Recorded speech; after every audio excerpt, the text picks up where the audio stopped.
Hi అండి. మేము ఆంధ్రాకొచ్చిన తర్వాత మా చిట్టి తల్లికైతే వేడి చేసి అసలు మొత్తము చెమట గుల్లలయ్యాయండి.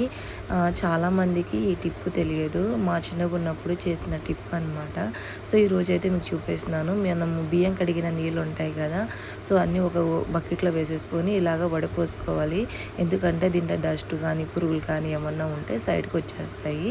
చూడండి మా పాపకైతే నెత్తి నిండా ఇలాగా ఎర్రగా అయితే చాలా ఎక్కువగా అయినాయి గుల్లలు. ఇంకా మంట అనేసి చాలా నొప్పి అని ఏడ్చేదనమాట. సో, అందుకనేసి ఈరోజు నేను ఇంకైతే మా పాపకి ఇలా చేస్తున్నాను. ఇంకా బియ్యం కడిగిన నీళ్ళు ఉంటాయి కదా! అవి ఎక్కడెక్కడైతే గుల్లలు ఉన్నాయో మొత్తం కూడా వేయాలి.